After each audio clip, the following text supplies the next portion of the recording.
Hello, and the warmest of welcomes to the tennis podcast after the conclusion of the Sunshine Double singles titles for Arina Sabalenka and Novak Djokovic in Miami to complete the month-long FOMO spree. And we'll be looking back on that and looking ahead to the clay court season in earnest over the course of the next hour or so. Some of you are with us live on YouTube. A very warm welcome if that is the case, and just a standard hello if you're with us as a podcast as per usual. This is a broad church and all are welcome. Hello, David Law, how are you doing? Hello, I'm very well, thank you. I managed to get sunburnt today in about 14 degrees, which I think is a very solihull thing to do. So yeah, I feel a bit dizzy, but other than that, great. That is so British, David. Matt is here on the comeback trail after what has been described as, quote, his lowest ebb. How are you doing, Matt Roberts? I'm better than I was on Saturday. Thank you for asking. Yeah, we will not be talking about football today. There'll be no smug look on my face like there sometimes is. Just a disastrous weekend of football, to be quite honest. So let's move on.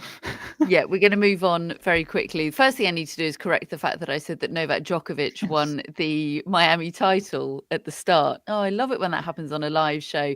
The reason why I've done that is because I have an enormous picture of Novak Djokovic right in front of me, because I'd sent a still of his face to a doctor friend of mine for confirmation that it was indeed a sty that he was suffering from during the final. So I very much have Novak Djokovic on the brain right now.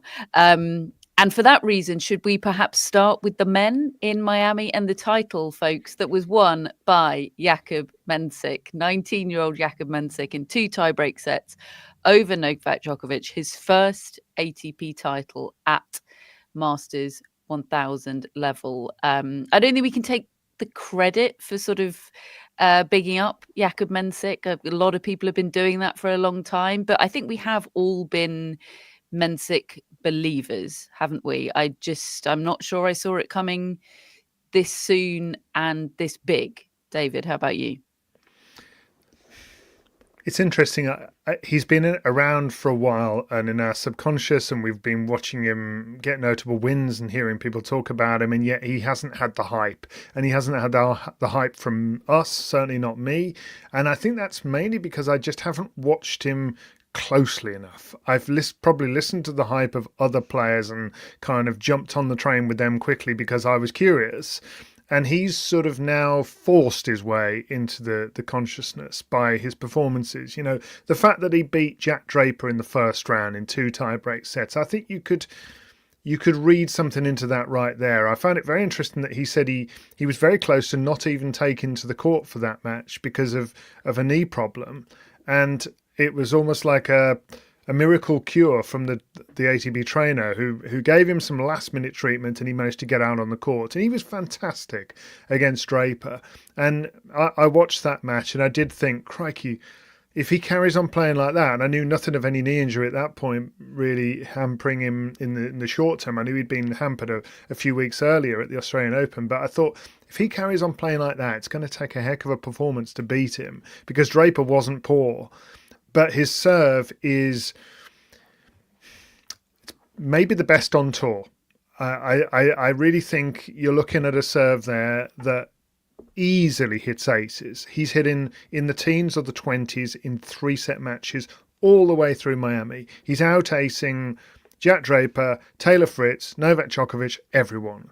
And it's just a nightmare for them, and he backs it up with a really good baseline game. I mean, he does look proper. He looks like a real player.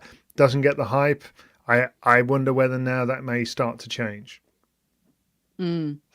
Oh, I think it's already changing, David, big time. Matt, what did you think of? Well, let's start with the final, shall we? What did you think of that performance? What struck me most about it, and I've watched it just minutes ago because it was rain delayed. I was settling down to watch it. Prime time last night, tune in to see rain tumbling down in Miami. Ended up being in the middle of the night our time. So I've caught up with it today, which is a bit annoying because I've had to watch it knowing the result, but weather be weathering.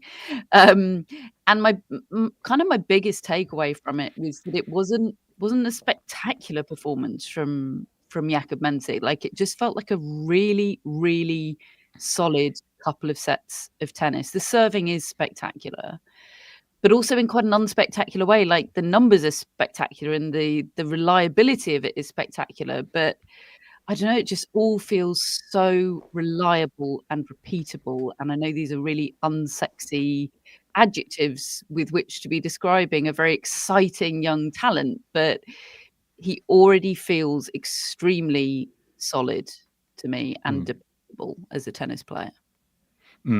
Yeah, I think my biggest takeaway was kind of like, if you're Novak Djokovic and you're around long enough, you are going to come up against players that you've kind of influenced and inspired and shaped in some way. And Mensik, he's a bigger frame, he's a bigger unit than Djokovic. He's got sort of more power in that way, and you see it on the serve. But he does do a lot of Djokovic-like things, and those are words that we would use about Novak Djokovic as well, in terms of being so reliable and so dependable. And I think when I've watched Mensik in the past, I've mostly thought that, yeah, he's looking extremely solid without too many weaknesses. The forehand technique is a little bit clunky. I do think maybe that shot can be rushed. But the backhand is so good, like really good. And the first serve technique is brilliant. As you said, he hits aces really easily. His service motion is actually quite a lot like Nick Kyrgios's, I think. Very easy, very fluid, generates pace on it just extremely, extremely easily. Seems like a very natural motion for him. But I think when I watched him here, he rose to big moments better than I had realized in the past. And, to beat Novak Djokovic in 2 tie breaks really does take some doing. I had a long scroll through Novak Djokovic's results to try and find other times that he'd lost in 2 tie breaks. And I think the last time it happened was to Juan Martín del Potro at the Olympics in 2016. It's not and even the last time he lost 2 tie breaks in a match was 4 years ago to Lorenzo Musetti in the famous retired for the fans match at the French Open. He lost the first 2 sets there, Djokovic, on tie breaks, and ended up winning. And it was all the way back in 2018 that he last lost a match, having lost 2 tie breaks. And that was to Marco Cecchinato at the French Open. So these are stats which really put into focus just what a feat that was by Mensik to come out on top in those big moments against Djokovic. And that's what impressed me most, because there were little times when, in the first set tiebreak, for example, Djokovic throws up that lob and Mensik hits that incredible backhand smash, and Djokovic just stares at him afterwards. And it was kind of like a moment of Djokovic realizing, wow, normally I do something like that in a tiebreak and I come out on top, but he's really sort of got me there. And then in the second set, Mensik serving 5-6. Djokovic plays an unbelievable first point, defensive everywhere, gets to love 15. And a lot of players against Djokovic would crack in that situation, but he didn't. He held firm, he held his serve, he got it into a tiebreak, and he played another excellent tiebreak. And yeah, I just think my biggest sort of takeaway from Mensik here was that he's tougher than I realized. I thought he was solid, I thought he was good, but I didn't know that he necessarily quite yet had it in him to meet those big moments against his idol. I was worried about this final. He idolizes Novak Djokovic, and there was this big rain delay. I just thought, oh no, this to me screams slow start from Mensik and Djokovic kind of jumping on him, but it was anything but that. And I was really impressed with him.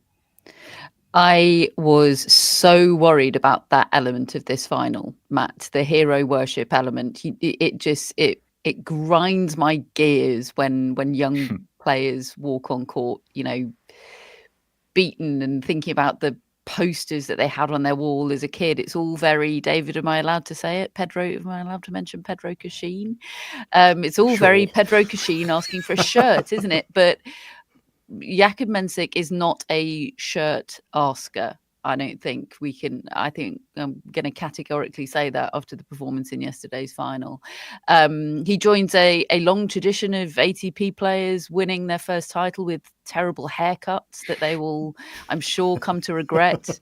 But it feels like, a phase that these players need to sort of travel through in order to get to the other side. He's where Jack Draper was about 9 months ago, quite literally, on the haircut front. In terms of the Novak Djokovic of it all, and we will come back to Mensik and this trend of, it's all players born in the 2000s that have won the 3 biggest ATP titles of the year so far. But just staying on the final for a moment and the Novak Djokovic of it all, was this a positive tournament for Novak Djokovic? Because he's not in this to reach finals, is he? Is this part of a building block towards something, or is this another indicator that he's just not quite there anymore, and that this week it was Mensik and next week it'll probably be someone else, and there's enough of them now that it's going to be a struggle for him to win titles, which is what he is still in the game for? It could be either of those things. I really don't know confidently which one it is, and it might even be both at the same time if that's possible. I think it is absolutely the sort of building block he needed towards where he wants to get in terms of his own form and fitness, and he's definitely looks like he's got hunger. And I think having Andy Murray is just a massive part of that. We've said all along, it's about keeping interested for Novak Djokovic when you've won as much as he has. And I do think emotionally, going to the dark places time and time again, repeating it, it's one thing to get that adrenaline rush enough to go and beat Alcaraz at the Australian Open the way he did. Then obviously an injury came into play there, but it's almost like he can do it short term, but maybe he just can't grind match after match, round after round, week after week in the way that he used to. But I'm encouraged on his behalf. I think his tennis was really good this week overall. The only thing is he did beat all the players that he's always beaten.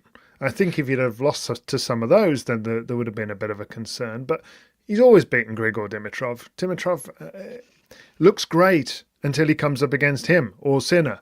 That's generally what happens. But look, he's doing it when he's twice the age of Jakub Mensik. That is something not to forget here. So the problem is that then he's going to come up against lots of these young lads. And has he still got it then? I actually still think he does. I don't see a massive drop-off in terms of his level. I just don't think you necessarily know when a bad day's coming like you used to. He only had the bad days at the smaller tournaments in the past. Now sometimes injury gets in the way in the Grand Slams. That didn't used to happen. I disagree with you. I agree with you that I don't see a dramatic drop off, but I think you rarely do. This is a sport of fractions of a percent, isn't it? And I do think, okay, he had a really unfortunate sty situation yesterday, and there seemed to be a weird issue with sort of moisture on the court, and he hit the deck twice, nearly 3 times in the opening set, didn't he? And obviously all of that adds to all of those sort of unfortunate things add to this sort of picture of a guy slightly in decline. Inevitably in decline. He is nearly 38 years of age. It is extraordinary, as you say, David, that he's reaching finals at all at this age, but he's not in this to reach finals. He's in it to keep adding to his records, to try and win his 100th title. That's what he's hanging around for. And I do see drop-offs in percentage points here and there. I don't think he's as good at absorbing weight of shot as he once was. He seems to get rocked off balance slightly more easily, and he just seems off balance more than he used to. And yeah, those maybe the sty is just a freakish thing that could have happened at any stage of his career, but it just feels like it is always something now with Novak Djokovic, and the likelihood is that it will always be something. Now he could get lucky. He was only one match away this week, but he did get a pretty kind draw through to that final, I think, and he still came up short. I do think he will reach that 100th title, because I think if it comes to it, he'll probably enter Astana. I don't know, somewhere. I whatever name I pull out here is going to be rude, but insert 250 here where he can get over the 100th title line. But I'm not sure Novak Djokovic has it anymore. Matt, settle the debate. I'll see you at Wimbledon, is what I would say about Novak Djokovic. Yeah, that is not a writing off. That is me saying, on balance, if I had to say, will he do it at the top level again? I don't think he will. Yeah. Shockingly, I think I come down somewhere in between. Like I do think it was like, if you ask me, was this a positive never week? Not on brand. If you ask me, was this a positive week for Novak Djokovic, I would say yes, because, you know, he found something with his serve this week. His serving numbers were, I mean, actually, a couple of his performances on serve were kind of the best of his entire career. And if he can really get that shot firing, then yes, as David says, absolutely, Wimbledon suddenly, you know, you feel like he's of course he's going to be in contention there. And just like level wise, I just think this was the best he'd played outside of a slam for quite a long time. And you know, obviously the Olympics is the one, but sort of just in terms of like just a basic tour level event, he just seemed to have his game. He seemed to have the hunger, the motivation, all of that just seemed to really click for him in Miami in a way that it hadn't done. And Matt Futterman in The Athletic put it as like Djokovic is hunting again. And I kind of like that expression. Like, I don't think Djokovic can just rock up at a slam now and win it. I do think he needs these sorts of weeks to build some reps going into it, some confidence. So from that point of view, I do think it was a positive week, but it doesn't actually really change my opinion about Novak Djokovic, which is that it is all about the slams in terms of where I judge him now and where he judges himself ultimately, I think. And I do fall down on the same side as you, Catherine, there, in terms of like not writing him off winning these slams, but things keep happening to him at the slams, injuries or just a little drop in level so that he can't quite get past a Sinner or an Alcaraz. And we've had quite a lot of that over the last year now. So, you know, as I said, I kind of come down there somewhere in the middle. A very facetious point is, do we think he had a T-shirt in the bag with number 100 on? I do. And extension of that question, it's not facetious, Matt, it's important. Was there one for Andy Murray to pop on in the coaching box? You know? How many other one at your expense, Andy? Well, Goran used Imagine to if have he had to that wear as a them, little note didn't he? underneath. Yeah, people have had to wear them. Goran used to have to wear them, and I bet Goran wasn't that keen. Don't you think, David? I don't think so either. I wouldn't have thought so. But he did. He did. There definitely was one, because we know that this is what players do. And this is definitely what Novak Djokovic does. Mm-hmm. But, you know, other players do it too. Caroline Wozniacki, you are the worst offender I've ever seen. There was a chap in the crowd who just kept standing up to get his 100 T-shirt on camera. And I did think, you're going to have to watch that, pal. Would Andy Murray have worn the T-shirt?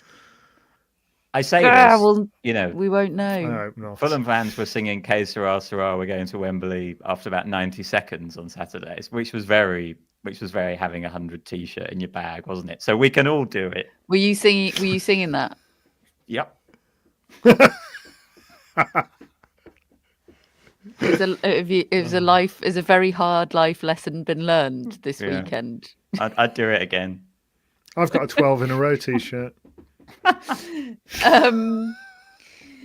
The youngsters are here, aren't they? I mean, one of them's serving a drugs ban, but this is not a stat that needs deep analysis, is it? The fact that the three biggest titles of 2025 on the men's side have been won by players born in the noughties. We are, David, in a new era, are we not?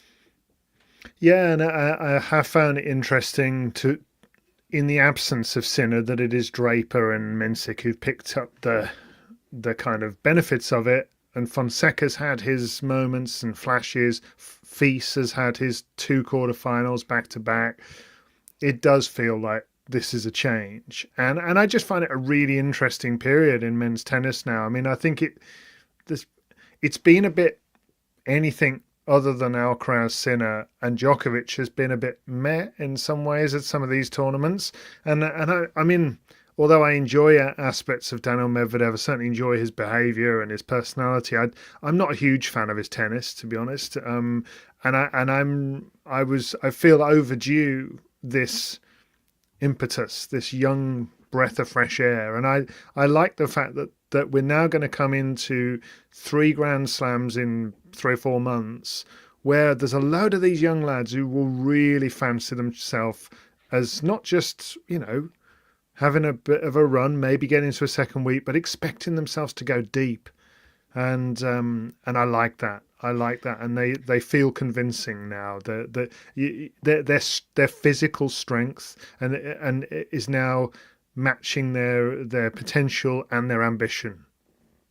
I am annoyed that we don't now get a hardcourt Grand Slam to see whether Mensik and Draper can translate this at the very, very top level. I'm really excited to be going on to clay now, but just in terms of the Sunshine Double and what it means, like I love the Sunshine Double, but tennis is always the sport is at its best when it means the most, and when you feel like you're building towards something, and it just feels like, oh, we should now be heading into a slam and having all those conversations about, okay, can they translate this? And I am interested to see all these guys on clay, though.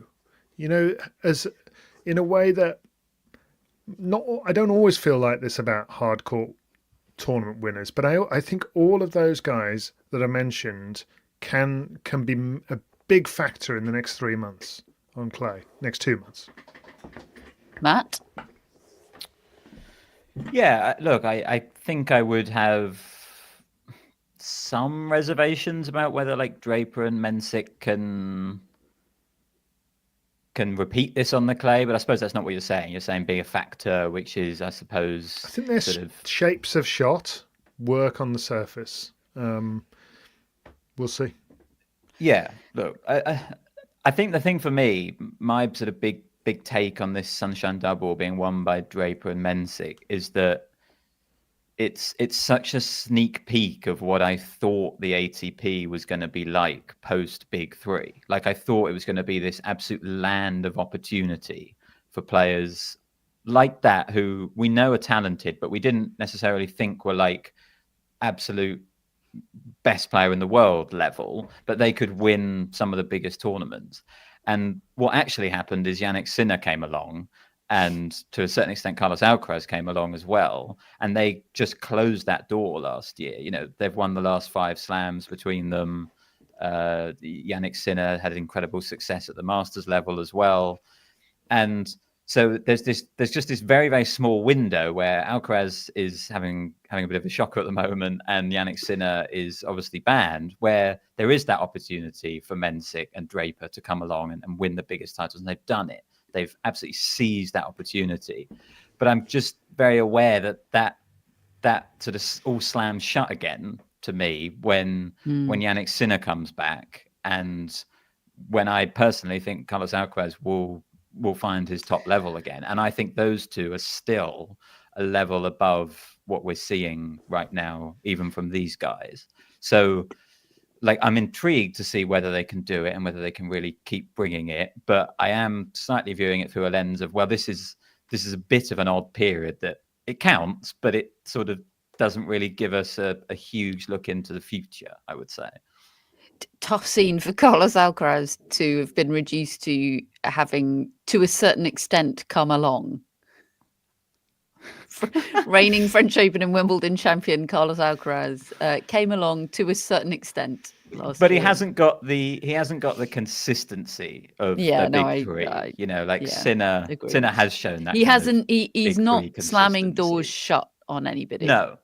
Is it in the way that you feel like Sinner is? Everybody is going to feel like they might have a chance against Alcaraz, I think. And I think right now they would be right. Let's see what the clay has in store. We will talk a little bit about the men again when we come back to generally look ahead to the clay. But that's it for our wrap up of the ATP event in Miami, unless anybody has any other bits of business. No. Okay. Moving on to the women, and the title won by Aryna Sabalenka 7-5, 6-2 over Jessica Pegula in the final, a replay of the US Open final of last year. Jeopardy in the opening set, if not necessarily quality. A slightly disappointing final, David, would it be fair to say? But an overwhelmingly worthy champion in Aryna Sabalenka. Yeah, I think that's all well put. I guess it went kind of how I expected. I think the conditions were difficult for the players. I don't think Aryna Sabalenka played the clean sort of match that she likes to play, where she's just hitting relentless winners. There were one or two games where she hit a lot of errors, suddenly a rash of them, and sometimes just kind of got away with it because she did it at 40 love. But although the first set was close, I don't think you can get a matchup that is more indicative of something that's on one of the players' rackets than the other. And you can see it on the face of Pegula. She would just look so fed up of the fact that she's playing normal tennis, the sort of tennis that is fine against most players, and yet those deep ground strokes down the middle are suddenly stepped around and swiped for a winner by Aryna Sabalenka, because that's how she plays tennis. And I do think it's a tough matchup generally for her. I think Pegula was excellent over the course of the week. I love watching her retrieving skills. I think the first time I became aware of them really was at Indian Wells a couple of years ago when we were there and we were watching her play Petra Kvitova and have save 7 or 8 match points and just incredible retrieving into the corners. And she used that exceptionally in the other wins that she had. But that only gets you so far against Sabalenka, because she'll keep coming after you. And she plays her own percentage game, which is I'm going flat out for winners. And it's not always just power, because sometimes she tries for drop shot winners and different shots like that. But I'm never not impressed with Sabalenka, the way she just comes back and has an appetite after a disappointment. She very rarely has a kind of letdown. There's this ravenous desire to win and be a champion. I think my son said to me the other day when he was watching tennis, do these players ever get tired of winning? Like the best ones. I'm looking at Sabalenka. That is impossible for her. She just loves being a champion and a winner. And I love the look in her eyes when she's holding a trophy. And equally, I feel very impressed with Pegula that she's just so consistent. But there are levels, and there's a clear difference between those two players' levels.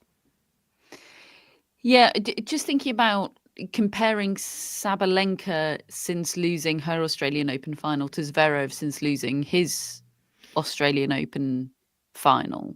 Like this, she's by no means had the wobble that Zverev has had, but I did question her appetite just a little bit in that Indian Wells final.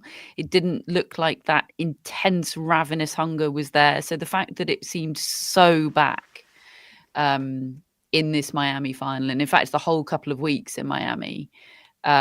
Just really impressive, I think. And Zverev, evidence of it not being a given that you get back on track after these devastating losses. Okay, she's won Grand Slams, she's world number one, she's in a slightly different boat to Zverev, but these things can knock you off track, and I think maybe it did knock her just slightly off track, but she steadied that ship. And I am very excited about what Sabalenka can do on clay this season. Will she take a further step forward on clay this season? Yeah, I think that becomes the big question, doesn't it? Because she reached couple of finals on the clay last year in Madrid and Rome, and lost to Swiatek playing absolutely brilliant tennis. She then got ill, didn't she, at Roland Garros, so kind of wasn't able to quite give her best in the biggest clay court tournament of the year.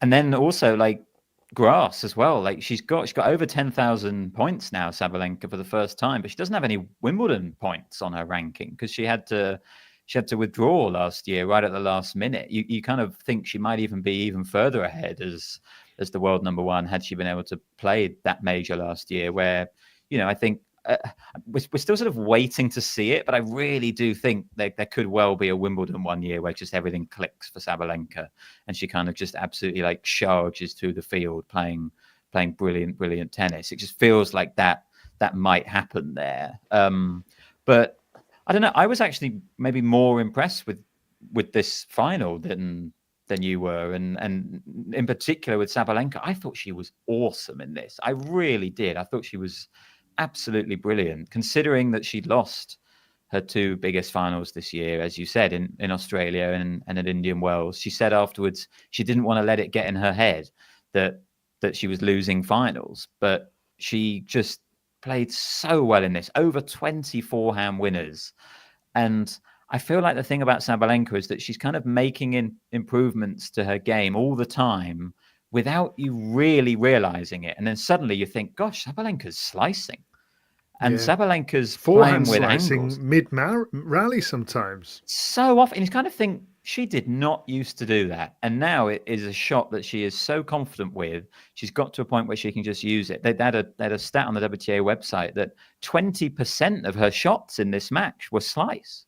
And that was really, really important, I think, in those tricky, windy conditions. She just gave herself a different ball to be able to hit and give Pegula a different look. And I really thought she played well. She's only the third woman in history, I think, to reach the Australian Open, Indian Wells, and Miami final all in the same season. It's a really hard thing to do, to reach those three big finals right at the start of the season straight away. And obviously this win puts a slightly different complexion on her season, because if she doesn't win Miami, you're thinking, well, she's been really consistent, but she hasn't been getting over the line. The fact she does get a win makes you think, oh, she's clearly sort of been the best player this year consistency wise, and she's got a couple of titles to show for it as well. So yeah, I agree. Like the clay is a really, really interesting part of the season now for Sabalenka, because I don't think she's going to ever be as dominant as she is on the hard courts, but I don't see a reason why she can't win a Stuttgart or Madrid, and even potentially a Rome or Roland Garros, like if the conditions are right for her and she plays her best tennis. Will Aryna Sabalenka finish her career with a career slam? I think so. I think so.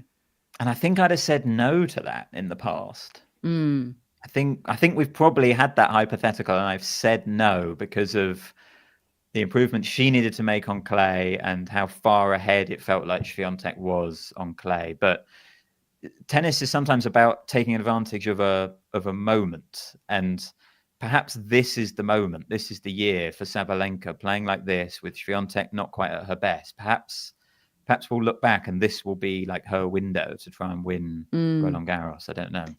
You look at that game and it's almost impossible to imagine that game not winning at least one Wimbledon, probably probably multiple. So it feels like, will she win the French Open to me? And I think I do back her to win the French Open. I think, if she ends up on getting a Wimbledon and on a quest to finally get over that French Open line, Roger Federer, Novak Djokovic style, I back her hunger and her desire to sort of carry her somehow. Would love to see that. I do love a quest. So I really would love to see that. It's why I love the clay court season so much. I feel like I love it more every year. I love looking forward to it after these tournaments just gone. And I think it's because you don't have to. It's already happening, David. It's happening right now. It's got up to a bit of a shaky start because I'm watching Christine Garin at the moment against Alexander Pritchard, which is maybe not the bit that I'm looking forward to the most, but that's what's on my telly at the moment. I think, is it Richard? Yes. No, it's Alexander Richard. Yes. Swiss guy? I couldn't pick him out of the lineup. No, me neither. But just the idea of throwing some of these players into the mix now that we see the way Andreeva's just played in one Indian Wells and the form she's in, to throw her in with a Swiatek who's maybe not as convincing looking as she normally is, but who always wins Roland Garros. It's too tantalizing for words to think of the next couple of months that are ahead of us. Good week or good couple of weeks for Jasmine Paolini, wasn't it? Although she has just split with her coach of 10 years, Renzo Furlan. What do we read into that? Honestly, don't know. Really was quite shocked by that. Didn't see that coming at all. It was very amicable sounding split. It was a very, very lovely message. I don't think Paolini has ever done anything unamicable in her life, Matt. Can you imagine how many amicable breakups she's had? Yeah, I think you're quite right. All her exes definitely speak extremely highly of her. Whose don't, I wonder? I mean, most of them. Maybe she's, thinks she's got the most out of that partnership, and it's a sign of ambition and trying to do even more. Kind of like when Jessica Pegula split with David Witt and went to the two marks. I think we maybe questioned that at the time. Had so much success, but actually, she's kind of kept up that consistency, and she's also reached the Slam final, and there have been some really high moments for Pegula. So it was definitely a surprise, and I definitely was a little bit concerned because you kind of feel like things are so good with Jasmine Paolini, you just sort of want to keep it all together. But I hope it's a sign of really, really having big ambitions and trying to do even more than she already has done. Just before we move on, a word for Jessica Pegula stealing Arina Sabalenka's margarita live on air. It's the content you love to see. It was perfect. A margarina, as they're very, very keen to call it on Tennis Channel, I think. Yes, I wish I had a name that could be so seamlessly sort of inserted into a cocktail like that. Hers is very good as well, isn't it? Because it always works during the Australian Open with the Rod Laver arena when she's so good on that court. She's got. I know David hates all these puns, but I think it works. Although those two work quite well. I can feel Hannah's thought process is working around Catherine's name. She's already come up with Catherine Weinecker, which works both. Which works for all the meanings of wine. Yeah, that's Matt. That was horrible. Epic. I thought that's where you were going. Low ebb Matt is mean. Okay, that's a 5 out of 10. That's a 5 out of 10, Hannah. I don't mind it, but I think you've got more in you. She's distracted now by the revelation that Matt Roberts is horrible. Okay, that's it for Miami. Let's turn our attention to, folks, the clay, and a couple of bits of news before we talk specifics about the clay. Daria Kasatkina is going to represent Australia from now on. She announced this on her social media. She said, Australia is a place I love, is incredibly welcoming, and a place where I feel totally at home. I love being in Melbourne, and I look forward to making my home there. As part of this, I'm proud to announce that I will be representing my new homeland, Australia, in my professional tennis career from this point onwards. Obviously, there are parts of this decision that have not been easy. I want to express my thanks and gratitude to my family, coaches, and everyone who's supported me throughout my tennis journey to date. I know this isn't without some sadness that she's hinted at there. This must be quite a traumatic thing to have to do, but overall, this is a really happy story, I think, for Daria Kasatkina to have found a home that is embracing her and where she feels safe.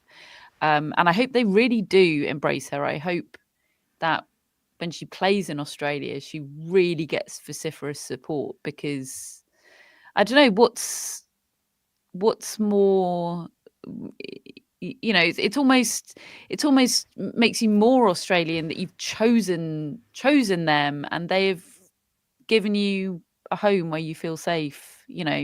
I'm British by accident, but she's chosen Australia, and that's something to be really proud of, I think, on both sides. And I really hope she gets a very warm welcome there. I think she will. I think so. I agree. I think Australia has a great history of accepting people, immigrants, people who want to represent Australia. One thinks of Jelena Dokic. The only time they kind of turned against Jelena Dokic was when she was going through such a difficult time and was saying she didn't necessarily want to play for them for a period, and then that was patched up. But you think of Ayla Tomljanovic, there are many, many others, and they get fantastic support. And I mean, look, from the very start of this situation following the invasion by Russia of Ukraine, maybe the one player above all other who stood up and refused to be quiet was Daria Kasatkina. She was the one who made it clear how she felt, and that she wasn't standing alongside any of this, and that she was prepared to actually say that.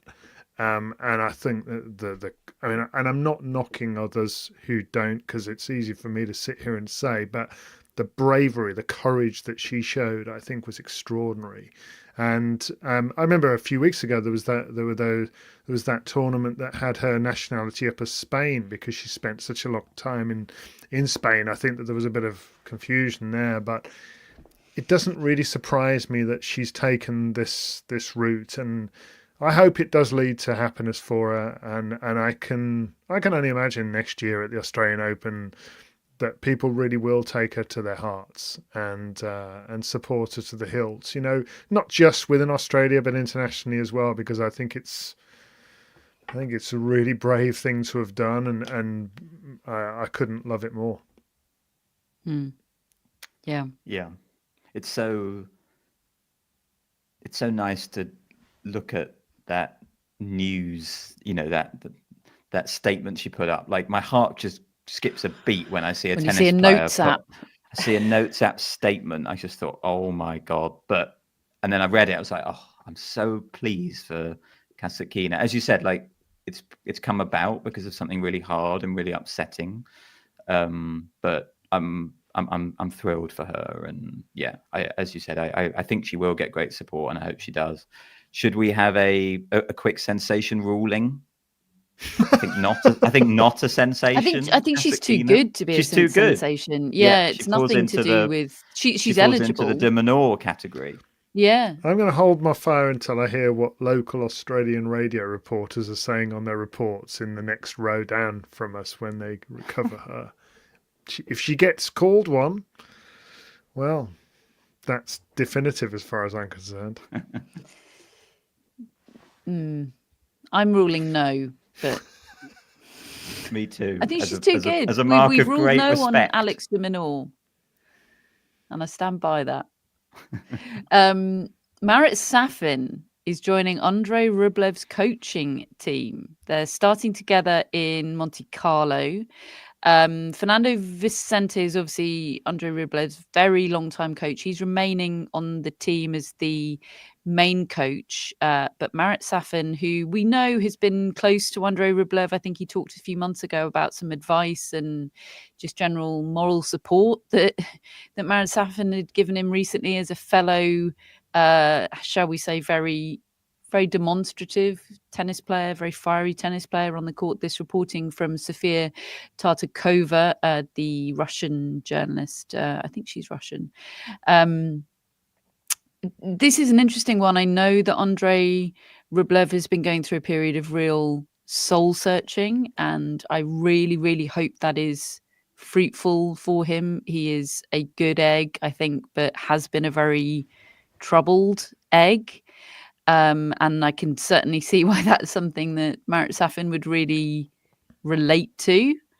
Yeah, this is a very interesting one, an interesting time in Andrei Rublev's career to kind of be hitting the super coach button. David, you've always been a bit of a Rublev doubter, I think. What do you think of this? Is it too late for him to reframe his narrative, to reframe who he is as a tennis player? You know, the quarterfinals guy. I don't really view it quite like that. So my answer is yes and no, because I think it's not too late for him to get the very, very best out of himself, which I don't think he has to date because of the troubles that he has. And I feel terrible for him, the torture that he goes through, trying to deal with this world he's in and these situations on court that he's in, and at the same time, as I've never shied away from the fact that I find it really uncomfortable to watch. I hate watching it. I refuse to have it on if my kids are watching, you know, when he's smashing himself in the leg and things like that and drawing blood. It just, I can't handle it. But I think it is absolutely possible for him to reframe his how people like I think of him in those terms. I think he can overcome that. I hope he can. I really do. And I think therapy is the way to go with that. I do think a guy like Marat Safin, who has clearly listened to him and talked to him and shared with him what he went through, and has also been to the very top of the mountain, I think he's a great hire, really, for Andrei Rublev in part of that process. And I definitely think he's a very good player. But that's all I think he is. I don't think he's a great player. I don't think we're going to see him doing much more than he can do. I just think he might beat himself less. I just don't think if he comes up against Sinner with that game, I'm not sure, unless Sinner has a bad day, and some of the others, whether that hurts them. I just don't think it does, really. Over the best of 5 sets, I think he's always going to be a hell of a competitor, but that game has a ceiling, and I don't think it is going to get much higher than what it is right now, other than him hopefully being a bit kinder to himself. Maybe he'll add to his game. You know, that's I don't what think he can. Sinner has done. I don't see where. I don't see the dexterity in his hands. I don't see the talent, really. I know that might sound a bit mean, but it's just an honest view. I think what you see is what he's got.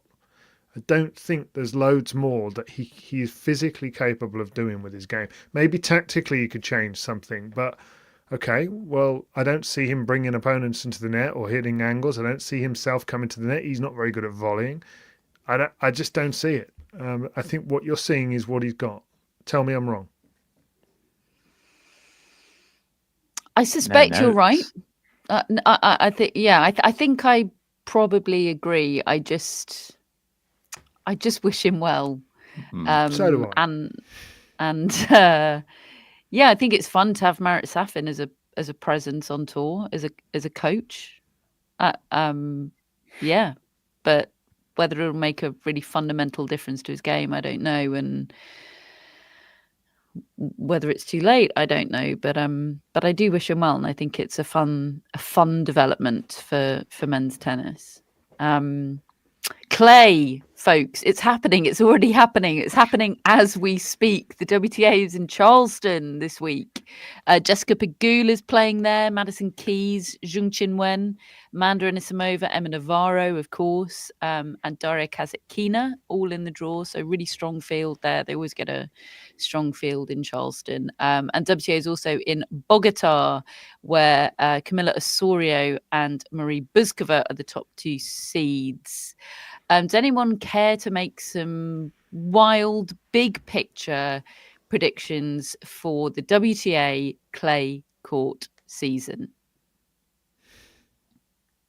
I want wild, folks. I want big. I don't want Iga Swiatek's going to win the French Open. Give me more. What about Iga Swiatek goes into the French Open without a title? Yeah. That's it's not wild, but it's something. Well, when was the last time it happened? Yeah, it's pretty wild. Yeah. And very plausible right now. Possible.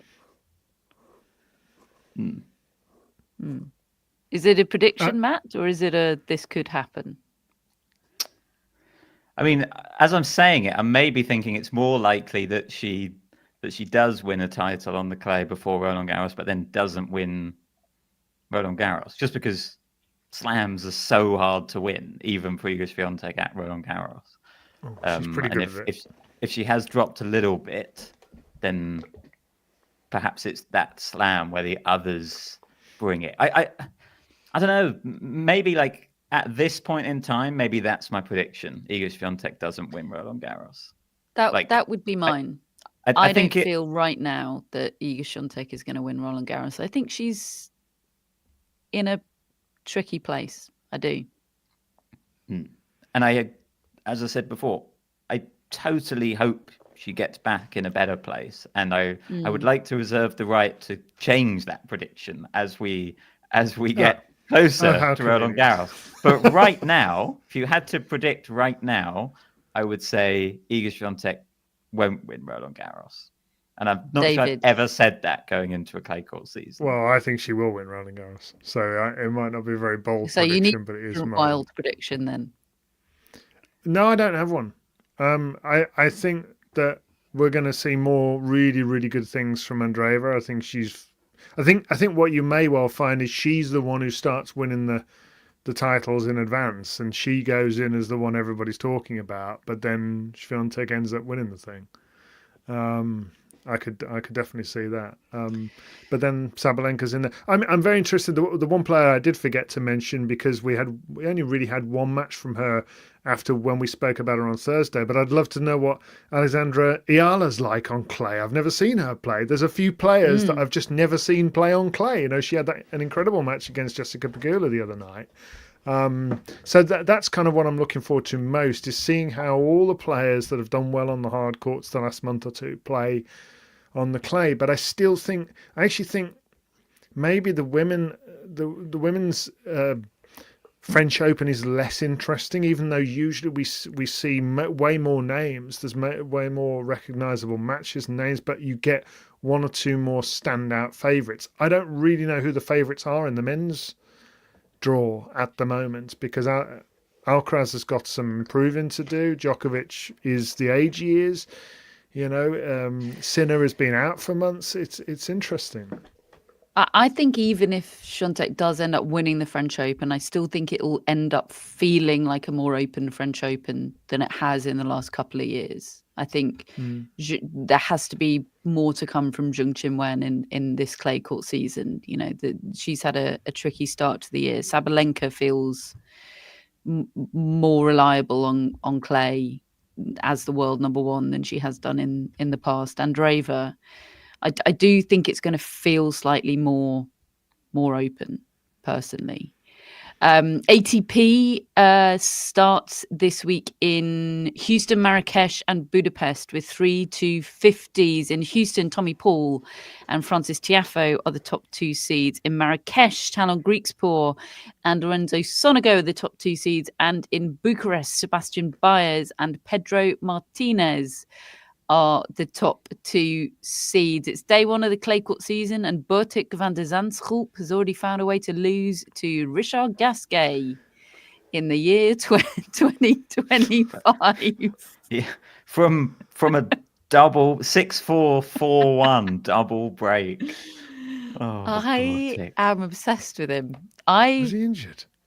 I want him in the Fantasy League trade transfer window on Wednesday. Burtik, I'm coming for you.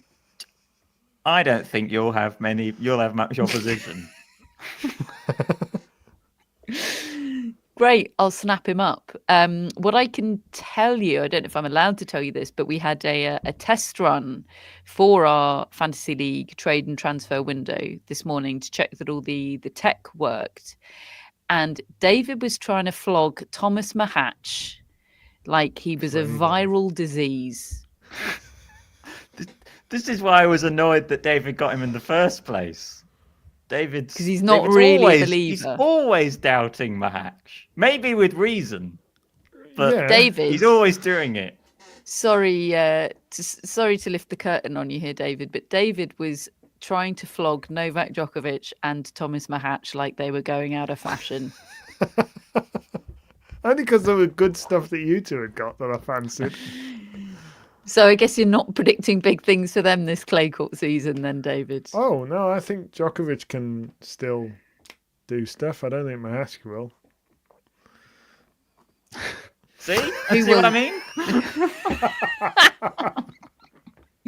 Matt, who is going to, in David's words, do stuff? Thomas Mahatch. On clay? Yeah, I mean, I think it's possible. No, who is going to do stuff? By the way, you rejected my Thomas Mahatch approach, Matt, you massive believer, you. David tried to make showing Mahatch my hand in for the draft. Fonseca happen. It's a draft. It was all mind games. I'll give it another. Who do I think is going to do something on the clay?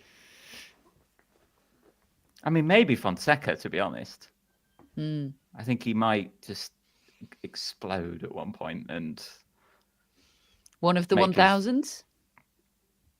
Yeah, like have a really deep run, semi-final or final. What about Zverev? It's looking like Alcaraz is not going to make up that gap, is he? He's going to be 3rd seed for the French Open.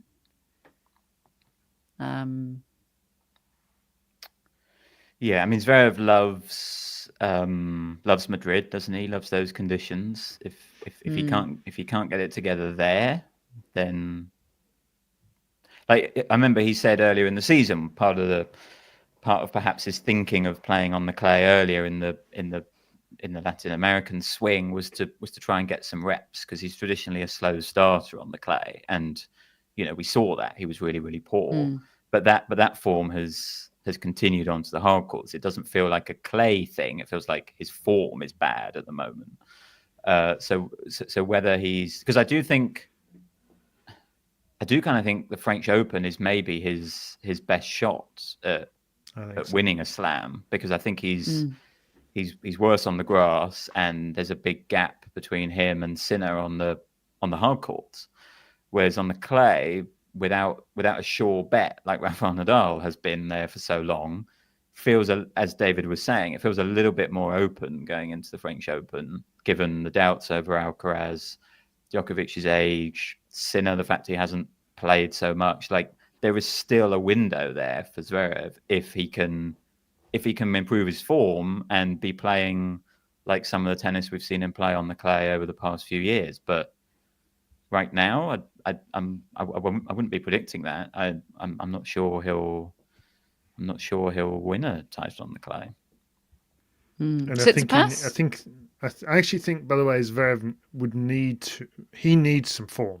He needs to have belief, because I think his belief is all over the place right now. Tsitsipas is an interesting one because he's had that win. And his game is so perfectly suited to the surface. That's why I love the clay court David? season. Was that a wild prediction? No. No. So you're predicting Iga Swiatek and Carlos Alcaraz to win the French Open right now. I don't know whether I'm predicting Carlos Alcaraz. I think I'd actually probably predict Sinner. I think really. I would predict Sinner. I know that's right not now. wild, but he's just well-rested so Sinner swanning into Rome still is the world number one. He's entered Hamburg between Rome and Roland Garros. I wonder if that's a backup entry, just in case he comes in cold to Rome and loses early. But couldn't he have the option of getting matches? Couldn't he do that anyway? Don't they hold a wild card for a really top player like that? To me, it slightly signals he intends to. Maybe the default is that he plays. I think Fonseca's going to win the French Open. What? This year? No, you don't. Yeah, I do. You don't actually think he's unreal. He's unreal, isn't he? How good he is on clay. Catherine's asked for a wild prediction and is now annoyed at a wild prediction. Because I don't think you believe. You don't. You don't think it's that. Just come you to think me. That is the most likely scenario right now. I just don't say can. Or I just told you. We all think he's good. He's going to win it. David. We all think he's good. Catherine, it was 4 years ago that I said, I've got it in my diary in April. In 4 years' time, Carlos Alcaraz will have won the French Open. I said that when he was still faffing around doing nothing. If you said to me, he'd won it in 2 years. When was Carlos Alcaraz ever faffing around doing nothing? Yes. He's like the youngest world number one. Neither one of you two went with me on it. Neither one of you. You said, yes, he'll win it one day, but I'm not putting a date on it. I cannot believe you're trying to do the I spotted Carlos Alcaraz thing. Yeah. I'm not saying that. I know you spotted him, but I'm the one who believed in him when it really mattered. David, if I thought that you believed it, this would be great. But you don't believe that. I do believe it. I do. No, you don't. I do. I think you think the single most likely scenario. No, I'm not saying it's the most likely scenario on paper, but that's what I think is going to happen based on my hunch and based on what I've seen. Because there's nobody else that's convincing enough. And he's just going to roar through the draw and win it all. Like now Ruger, I'm at a low 1997. Who's with me? If this wasn't a live podcast, I would be stopping the tape right now just to have a moment. Well, truly, I can only give you what comes to me in the moment, Catherine. Marcelo Arevalo and Mate Pavic won the men's doubles title, and Mira Andreeva and Dana Schneider won the women's doubles title. What a season Andreeva and Schneider are having. Yeah, that's really fun. Really fun. They even managed to make me almost want to watch the rain delay because they were just having they were such good vibes during the rain delay. Yeah, they were. They're great. I love it. I love seeing it from young players having camaraderie and just helps them figure it all out, doesn't it? Or it certainly looks like it does to me. Right, folks, that is it for the Sunshine Double. It might be it for the tennis podcast. We'll let you know. Will we make the clay court season? I'm not sure. It has been fun. It's been fun. Mark it in your diary when it happens. Pipe down, David. I'm trying to do a Steve Fergal's promo.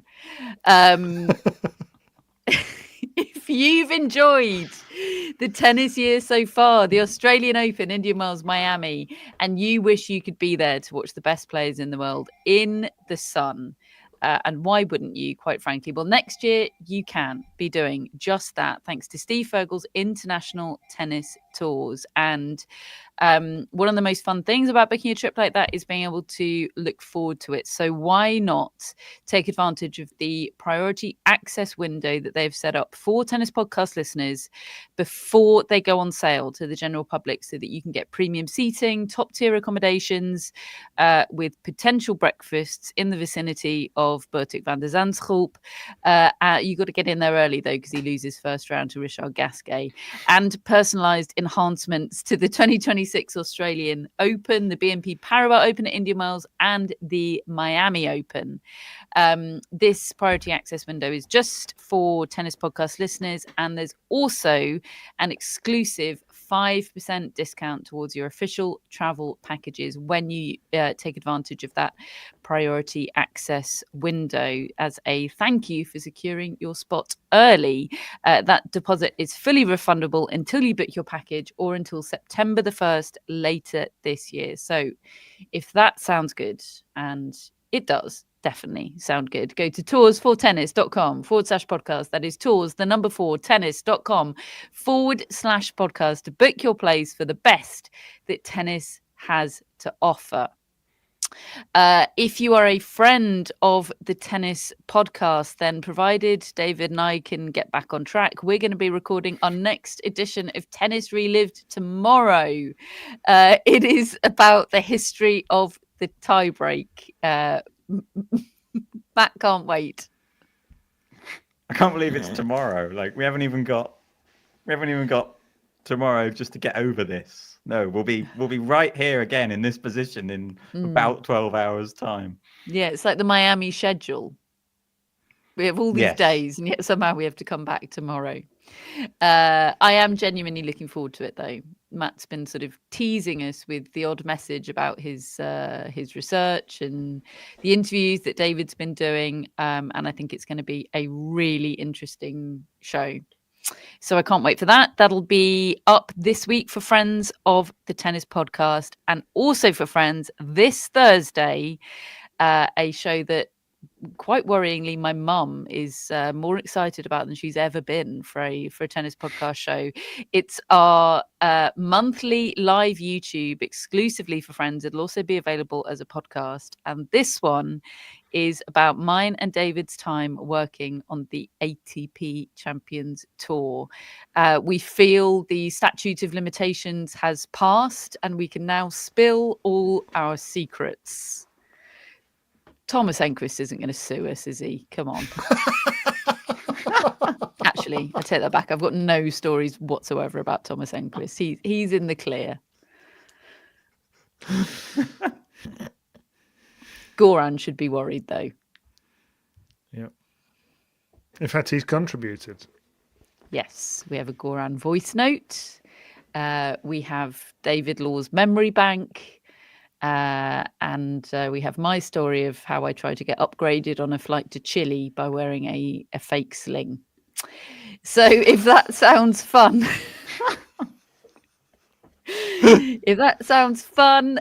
then the link to become a friend of the Tennis Podcast is in our show notes. We have a mascot for this episode. The mascot is Freddie. Freddie is owned by Sean Bartel. This is a big... Oh my God, it's a sausage. Oh, Freddie. Oh, what a regal looking sausage. Sean says Freddie is the love of my life. He's a rambunctious 6-year-old Dachshund born in Salisbury, Maryland, about 2.5 hours east of his hometown in Washington, D.C. Freddie spends much of his day watching and studying Tennis Channel, its matches and its analysis, all while Dad is gone for work. Freddie is a dream. He rarely barks, never gets aggressive, and although he did once bark at Alexander Zverev. For that, Dad gave him multiple treats, apparently. Freddie's benefit is his style. His Halloween costumes are the stuff of legends. He has been, oh my God, there's a list. This is incredible. The Pope, a US postal worker, a rabbi, and President Joe Biden. Why am I not seeing a carousel of photos of that right now? Sean, please do get in touch with those photos. In 2022, he competed in the Wiener 500 race in the nation's capital and showed that sometimes style does beat out substance. In the race, Freddie led most of his heat until he saw the finish line and did a U-turn right back to the start. When he finally finished, the race was long over. Fortunately, he still won best costume. This is one of my favorite days with him and one of the best days of my life. The guy can't run a race, but he knows how to make an entrance. Vicky has told us that there is footage of this race. Oh my goodness. Okay. It's gonna get my mood back on track. Footage of Freddie competing in the Wiener 500. Freddie is absolutely epic. I love a sausage, and he's a gorgeous one. So thank you, Sean, for bringing Freddie into our lives and providing such excellent colour on an excellent dog. Hello to our mascots, Phoebe, Maisie, and Roger. Hello to our top folks and executive producers, Greg, Chris, and Jeff. And it's over to Matt for shout-outs. We have Heather Hughes from Leesburg, Virginia. Hello, Heather. Hi, Heather. Like Alison Hughes, the umpire. And like Heather Watson. Very good. That's right. And Alison Hughes is from Wokingham, which is where I grew up, all very near Wokingham. There you go. That's excellent Alison Hughes knowledge. There aren't many people from Wokingham, Matt, right? So she makes. Although the cat that I don't know whether still is, and whether they have the same opening sequence. The cat from the Coronation Street opening credits was also from Wokingham. There we go. Wow. What do we know about Heather? We know that Heather has 2 rescue dogs named after tennis. We have Wilson, who's been a mascot in the past, and Coco. Oh, yes. Love that. Oh. Awesome. Thank you, Heather. We've also got Anna Bigelow, who lives in the San Francisco Bay Area. Oh. Hello, Anna. Like Catherine's team member, Callan Skyer. And on the pod tomorrow, Blinkova. Yes. Yes. What do we know about Anna? More dog news. Anna says, I succumbed to curiosity and did a DNA test on my now 7-year-old rescue dog, Dia. And Catherine, she wants you to know that Dia is 12.5% Rottweiler, 25% Staffordshire, and 62.5% Beagle. I think we know Dia. I'm not sure those. I can't. What would have had to mate with what to eat for those numbers to work? Like 2/3 of a beagle is mated with. Yeah, it's oddly precise, isn't it? Yeah, I have my doubts about canine genetic testing available on the free market, but that is fun. Thank you, Anna. I don't mean to cast a shadow over what's the dog's name? Dia.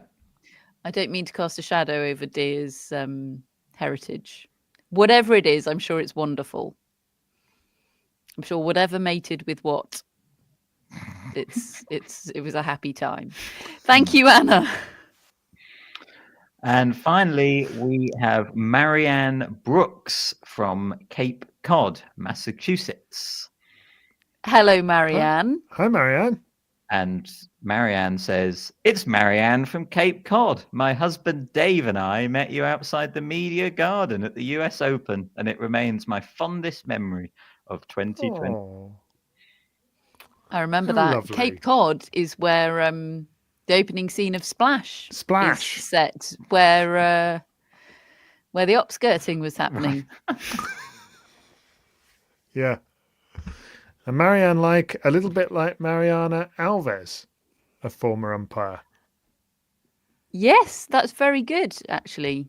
You have 1% redeemed yourself there, David. Thank you. And then the rest of me will redeem myself when Joao Fonseca wins the French Open. Look, David, if he does, we will clip All this right. up. If he does, and we've got great content. Yeah. Legendary. Yes.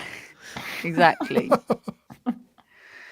Mariana, thank you very much indeed. Mariana, Anna, and Heather, thank you very much indeed for supporting the Tennis Podcast. Hope you enjoy the Tennis Relived episode coming away tomorrow and our Champions Tour YouTube live show on Thursday as well. That'll also be available as a podcast. If you'd like to become a friend of the pod, the link is in our show notes. If you'd like to check out Steve Fergal's Tennis Tours packages, it is toursfortennis.com/podcast. The tours, the number 4 tennis.com/podcast. We will be back with our regular show next Monday, probably. Thanks for listening. We'll speak to you then. Jude the Bear.